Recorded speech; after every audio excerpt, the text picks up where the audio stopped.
আসসালামু আলাইকুম প্রিয় ভিউয়ার্স।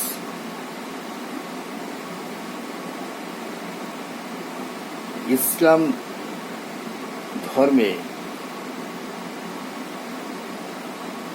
আমাদের শ্রেষ্ঠতম গ্রন্থ আল কোরআন আল্লাহর বাণী সম্বলিত একখানা গ্রন্থ, যা স্বয়ং আল্লাহ পাকের তরফ থেকে হযরত মুহাম্মদ সাল্লাল্লাহু আলাইহি ওয়াসাল্লামের উপর হযরত জিবরাইল আলাইহিস সালামের মাধ্যমে নাজিল হয়েছে। আল কোরআন সমস্ত মানব জাতির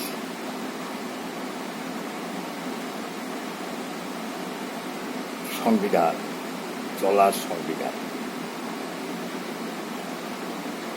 আমাদের কোরআন পাকে সবকিছু নিহিত রয়েছে। গণতন্ত্র বলেন, একনায়কতন্ত্র, সমাজতন্ত্র, সবকিছু কোরআন পাকের মধ্যেই নিহিত। আমরা অন্যায়ের বিরুদ্ধে বিভিন্নভাবে জিহাদ করি।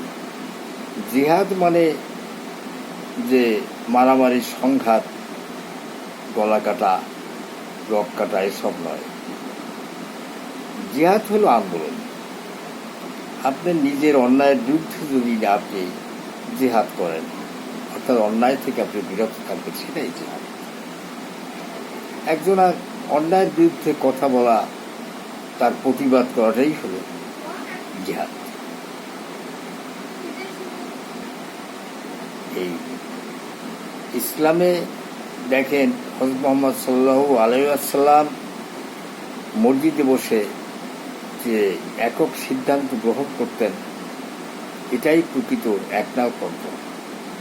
আবার যখন সাহাবাদের পরামর্শ নিয়ে যে সব কার্যক্রম তিনি করতেন, সেটাকে আমরা গণতন্ত্র বলি। আবার দেখেন সমাজতন্ত্র। বিবি খাদিজা সবচেয়ে ধনাঢ্য মহিলা ছিলেন আরব দেশে। তার সম্পদ ইসলামের পথে জনগণের মধ্যে, গরিব মানুষের মধ্যে বিভিন্ন পর্যায়ে বিলীন করে দিয়েছেন। এটাই। আবার হযরত ওসমান রাদিয়াল্লাহু আনহু সবচেয়ে আরবের ধনী ব্যক্তি ছিলেন।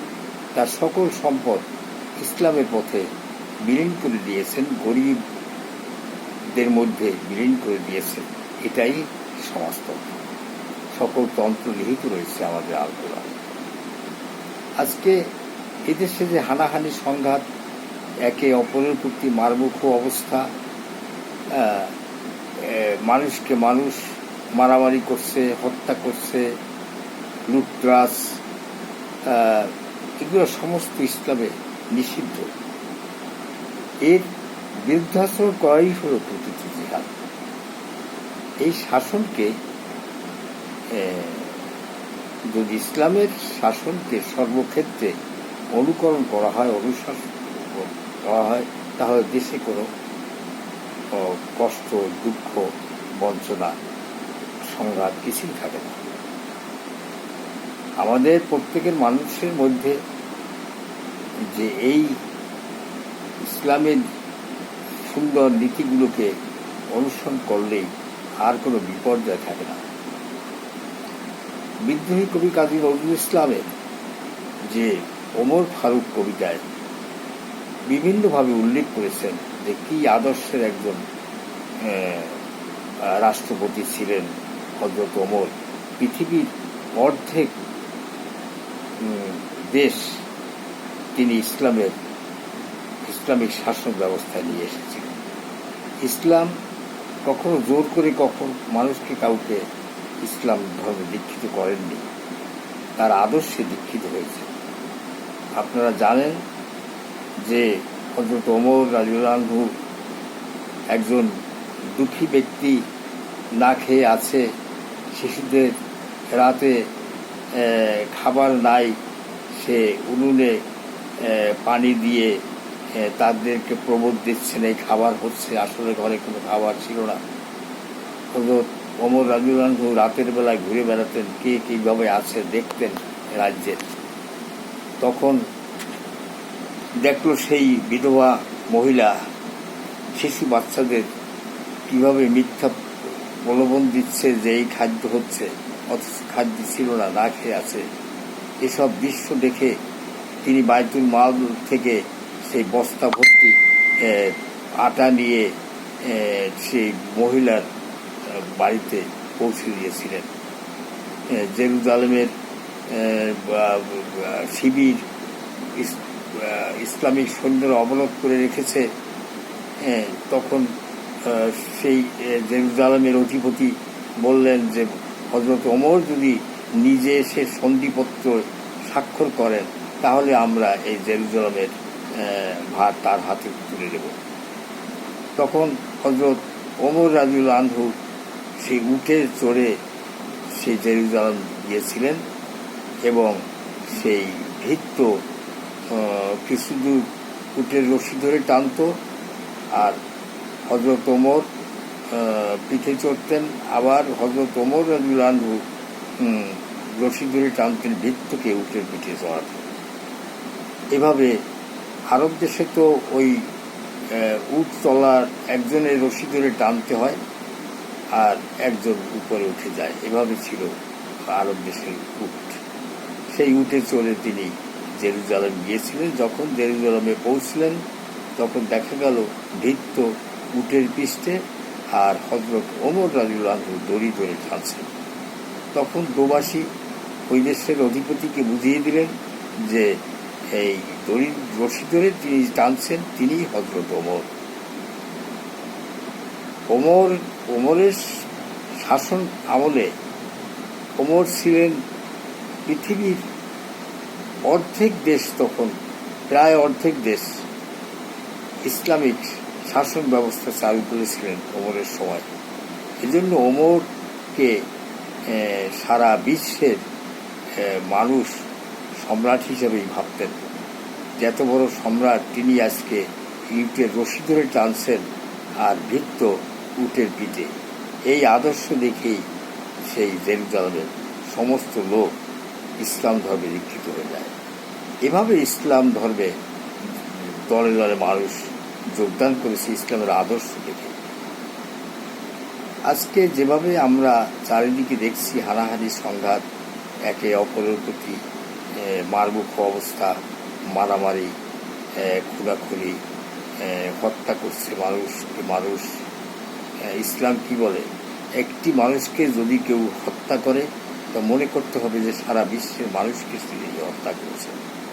যদি ইসলাম একটি লোককে যদি জীবনে বাঁচিয়ে রাখার জন্য চেষ্টা করেন তাহলে মনে করতে হবে সারা বিশ্বের মানুষকে তিনি বাঁচিয়ে রেখেছেন। এভাবেই ইসলামের আদর্শ। তাই আমরা সবকিছু যত কিছু সংঘাত, যদি যার ভিতরে একটি ইসলামের আদর্শ নিহিত আছে, এসব অপকর্মে লিপ্ত হতে পারে না মানুষ। ইসলাম কি বলে যে দেখেন আরব দেশে মানুষ মারা গেলে সে দেশে বালু মারা গেলে তখন সেই বালির ভিতরে কবর দিয়ে একখানা পাথর দিয়ে তার চিহ্ন রেখে দেয়। সে আরব দেশের জন্য প্রযোজ্য। আরব দেশে চুরি করলে হাত কেটে দেওয়া হয়। মানুষকে ফাঁসির পরিবর্তে জুমার নামাজের দিন গলা কেটে হত্যা করা হয়। সেটা সেই দেশের জন্য প্রযোজ্য। ইসলাম এটাও আছে, যেখানে যে দেশে যেভাবে প্রয়োজন সেভাবে আইনকে প্রয়োগ করার জন্য বিধান রয়েছে। হয়তো আমি কোনো মুহাদ্দিস বা কোনো এক আলেম নই যে অনেক কিছু জানি, ইসলাম সম্পর্কে আমাদের ক্ষুদ্র জ্ঞান, তবে এতটুকু জানি যে সব আরব দেশের জন্যই প্রযোজ্য, এদেশের জন্য নয়। এদেশে দেখেন মানুষ পারিবারিকভাবে কবর দেয়, পাশে একটু কবরের চিহ্ন রাখার জন্য দেওয়া হয়। আর যদি এদেশে একজন মানুষ মারা গেল, তার কবর দেওয়া হলো, তার উপর একটা বালির স্তূপ রেখে যদি এই পাথর দিয়ে চিহ্নিত করা হয়, সে কবরের অস্তিত্ব থাকবে না, কারণ শিয়াল এসে যে লাশকে টেনে বার করবে। হ্যাঁ, আমাদের গ্রামগঞ্জে সে হয়তো শহরে না থাকলেও গ্রামগঞ্জে মানুষ যদি এভাবে কবর দেওয়া হয় ইসলাম আরব দেশের নীতি অনুসরণ করে, তাহলে তো সিরিয়ালে লাশ নিয়ে যাবে। এভাবে হয় না। এদেশে যেটা প্রয়োজন সেটাই করা হয়। যেমন পীর অলি আল্লাহ এরা আসছেন, 12 আউলিয়ার মাজার রয়েছে, শাহজালাল মাজার রয়েছে, খাজা খানজাহান আলীর মাজার রয়েছে। এদের মাজারের জন্য, পীর অলি আল্লাহদের জন্য যেভাবে ইসলামী আমাদের দেশের নিয়ম অনুযায়ী সেভাবে তার কবর হয়তো পাক করে রাখা হয়েছে। এটা যে বিলীন করে দিতে হবে হাদিসে থাকলেও সেটা ওই যে আরব দেশের মতো এদেশে মানুষ চুরি করলে হাত কেটে দেওয়া হয় না, গলা ওভাবে কাটা হয় না। যেখানে যেমন সেভাবেই ইসলাম পরিচালনার জন্য তারও বিধান রয়েছে। তাই মানুষ সব কিছু ইসলামে রয়েছে। আজকে সেই নীতিগুলো যদি আমরা অনুসরণ করি, সেটাই যথেষ্ট। কত বড় আইয়ামে জাহেমিলিয়া যুগে যখন নারী শিশুকে হত্যা করা হতো, কোনো ধর্মই তখন কাজ করতো না, তখনই হযরত মুহাম্মদ সাল্লাল্লাহু আলাইহি ওয়াসাল্লামের জন্ম হয়েছিল এবং অচিরে ইসলামের প্রচারণায় সে দেশ একটি শান্তির দেশে পরিণত হয়েছে, অদ্যাবধি পর্যন্ত চলছে। আরব দেশে কোনো চুরি ডাকাতি এসব নেই, তার কারণ সকলের ভিতরে ইসলামের আদর্শ নিহিত রয়েছে, তারা সেইভাবেই চলে। দোকানপাট যখনই আজান দেওয়া হয়, সমস্ত দোকানদার সোনার দোকান পর্যন্ত খোলা রেখে মসজিদে চলে যায়, কেউ ধরে না, চুরি করে না। এই হলো ইসলামের আদর্শ। আজকে আমরা সেই নিয়ম নীতিগুলো যদি আমরা শুধু অনুসরণ করি, ইসলামে রয়েছে সকল তন্ত্র, গণতন্ত্র বলেন, একনায়কতন্ত্র বলেন, সমাজতন্ত্র বলেন, সব তন্ত্র ইসলাম হলো আল কোরআন এক সংবিধান, আপনি খুঁজে পাবেন। আজকে আমরা আমাদের অঙ্গীকার হওয়া উচিত 5 ওয়াক্ত নামাজ পড়া, রোজা, হজ, যাকাত, মানুষের সাহায্য করা। তাহলে দেখবেন কখনো কোনো সংঘাত আসবে না। আজকে যারা লুটপাট করে ধনী হয়েছেন, হাজার হাজার কোটি টাকার মালিক হয়েছে, তারা কেউ কি কিছু মৃত্যুর পরে নিয়ে যেতে পারবেন? কখনোই না। এগুলো রেখে যাবেন, সন্তান সন্ততি সেই টাকাগুলো নষ্ট করে বিভিন্ন অপকর্মে ব্যয় করবে, আর আপনি সারা জীবন তার সেই অপকর্মের গুণা আপনার সবসময় আপনার উপর বর্ষিত হবে। কবরে যেও আপনার শান্তি হবে না। তাই অর্থ করি, টাকা পয়সা বেশি কতগুলো লোভ করা ইসলামে নেই। আপনার যতটুকু যা প্রয়োজন ততটুকুই সংগ্রহ করবেন। যে যেভাবে পারে সেভাবে চলা উচিত। ইসলামের সব কিছু সুন্দর আদর্শ রয়েছে, সেগুলো অনুসরণ করা। আজকে ছাত্র সমাজ, যুব সমাজ, তোমরা যেভাবে আন্দোলন করছো বা যেভাবে সংঘাতে জড়িয়ে যাচ্ছ, এটা কখনো ইসলাম বলে না। তোমরা সবসময় আল্লাহকে ভয় করবে, আল্লাহ রসুলকে মেনে চলবে, তার পথ অনুসরণ করবে, এটাই আমার একান্ত কামনা। আজকে ইসলামিক নিয়মগুলো যদি মানুষ অনুসরণ করে, তার যদি অংশবিশেষও আমরা সুন্দরভাবে পালন করতে পারি, তাহলে কোনো সংঘাত থাকে না। দেশ উন্নত হয়, সমাজ উন্নত হয়, সমৃদ্ধির দিকে এগিয়ে যায় দেশ।